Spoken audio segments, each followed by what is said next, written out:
बाहर के दर्शन होते हैं, प्रतिमा को पूजनीय वंदनीय बोलते हैं, लेकिन प्रत जो है वो भी भगवान है, वो भी पूजनीय वंदनीय है, ऐसा नहीं समझते। पुस्तकों का महत्व नहीं समझते हैं, प्रतिमा का महत्व समझते हैं। पुस्तक मीन से अपने आगम सूत्र, ये आगम सूत्र वो परमात्मा है, वो शरीर देह है, तो आगम सूत्र है वो अक्षर देह है, परमात्मा का ही अक्षर देह कौन सा है, तो वो आगम सूत्र है। और जितना महत्व परमात्मा की प्रतिमा की पूजा का होता है, उतना ही महत्व अपने आगम सूत्रों की पूजा का भी होता है। वो मालूम ही नहीं है, वो कबाड़ में सड़ रहे हैं, कितने ही सालों से निकलते ही नहीं है, फटे पुराने। अगर कोई प्रतिमा की ऐसी हालत हो तो अपने कितना दुख होता है कि कोई पूजा ही नहीं करता, ऐसे बंद पड़े हैं, हाथ पैर खंडित हो गए प्रतिमा का, तो जीव दुख जाता है। लेकिन प्रतिमा के साथ ऐसा हो तो हो, लेकिन ये प्रत के साथ ऐसा होता है, प्रत पोथी पुस्तक अगम सूत्र, तो अपने हृदय में कुछ भी भाव होते हैं क्या? ये परमात्मा की घोर आशातना है। परमात्मा ही बोलते हैं वो मैं ही हूं। इसमें अंजन सनाका होती है, उसमें अलग प्रकार के अधिष्ठाता होते हैं। इसलिए बहुत ही महत्व आगमों का है, क्योंकि आगम होंगे तो ही आगे का ज्ञान बांट सकेंगे, तो ही हम भी ज्ञान प्राप्त कर सकते हैं। और महानिषिद्ध सूत्र जो है वो एक प्रकार का छेद सूत्र है। आपने कोई पाप कर लिया, कुछ हो गया, तो उसकी आलोचना क्या होती है? ऐसे छेद सूत्र 5 है, उसमें से वन ऑफ देम इज महानिषिद्ध सूत्र। तो इतना अर्थ गंभीर और रहस्यपूर्ण बातें उसमें होती है। और बहुत से को होता है कि योग क्या होता है, योगोद्वहन मानी ये जो थे 52 दिन के, उसमें ऐसी ऐसी क्रिया होती है जो रात को 3 बजे उठ के करनी पड़ती है, कभी रात को 12 बजे उठना पड़ता है, कभी सुबह 4 बजे होती है, और आगे की क्रिया 1-2 घंटे की और रहती है। उसको काल ग्रहण की विधि बोलते हैं। वो गुप्त विधियां होती है, सबके सामने वो नहीं हो सकती है। जैसी अंजन सलाका की विधि ऐसे ही ये विधि होती है। उसमें ना तो छींक आनी चाहिए, ना कोई रोना चाहिए, ऐसे ऐसे ध्यान रखना पड़ता है। अगर कुछ हो गया तो दिन पूरा फेल हो जाता है।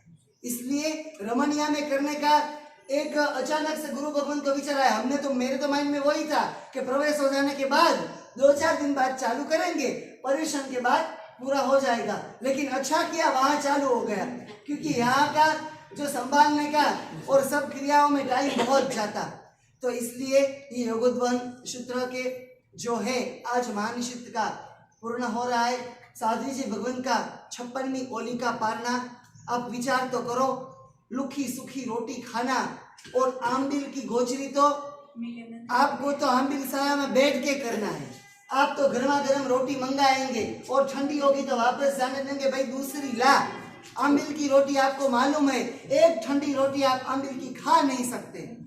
और ये तो पात्रा में लेके आना, घर घर घूम के आना, और आने के बाद भी तुरंत ही बैठ के चलो ले ले, ऐसा तो होता नहीं। कभी कोई आ जाए, कभी कोई क्रिया में, कभी कोई दूसरे में, तो आधा घंटा भी हो जाता है। तो कैसे ये आमबिल का पूज्यपाद राजतिलक सिद्धेश्वर जी महाराजा, जिनको आप पहचानते इसलिए याद किया, वो महापुरुष हो गए अपने जिनशासन में।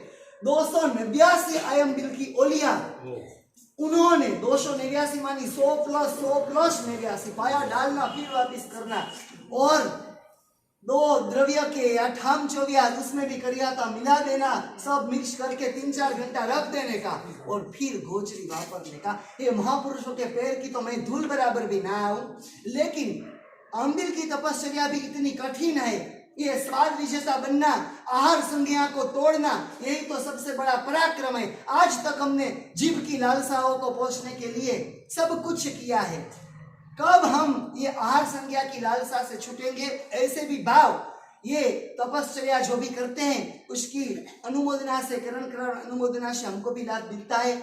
तप यानी क्या? वासना की होली, उपासना की दिवाली, आत्म विशुद्धि की वसंत, अशुभ कर्मों की पानखर, शुभ कर्मों का सरवाड़ा, अशुभ कर्मों की बाकी, मैत्री का गुलशन, कारुण्य का नंदनवन, जीवन बने वृंदावन, और प्रमाद का पतन, वीरति का वृंदावन, मानी तप का अनुष्ठान। ऐसी तपश्चर्या में अमोघ कर्म निर्जरा करने की ताकत होती है। तो आज ये भी संपन्न हो रहा है। शंखेश्वर तप भी यहाँ पे खूब सुचारू रूप से चल रहा है। तो आज विशेष बातें ना करते, बस अपने भी जैसे प्रतिमा का महत्व समझते हैं ऐसे ही ज्ञान का महत्व हम समझे, ज्ञान सीखने के लिए कुछ ना कुछ प्रयत्न करें। और गुरुदेव ने बोला ने कि चंदन बालाजी को फिर नया सब हो गया, प्राप्ति हो गई, तो पुष्पा बहन की मोक्ष माला हो जाए। उपदान हुआ है नहीं, फर्स्ट हुआ तो दूसरो तो उसका भी लाइसेंस मिल जाए, तो ये कुछ लाभ हुआ ऐसा माना जाएगा। तो वो भी 35 की आराधना कर ले। और जिन्होंने उद्यान नहीं किया है, न भरत भाई ने किया है, न बहनों ने जो श्राविकाओं ने किया है, तो ये लाभ पुष्पा बिंदु सब आ गए उसमें। तो अगर उपदान की मोक्षमाल होती है घर में से एक भी, तो ये मोक्षमाल होती है। स्वयं आचार्य भगवंत खुद के हाथों से माला पहनाए, ऐसे प्रसंग लाइफ में होते हैं क्या? आचार्य भगवंत और माला पहनाए आपको, एकमात्र ये प्रसंग ऐसा होता है जो मोक्ष माल बोली जाती है। तो आपके घर में से भी ऐसा कुछ हो, आचार्य भगवंत अपने वरदोस्तों से, रमणीय तीर्थ आपका, भगवान आपके, गुरु भगवंत आपके, तो ये सोने में सुहागा होगा। तो कुछ भावना आज रखना, विशेष बात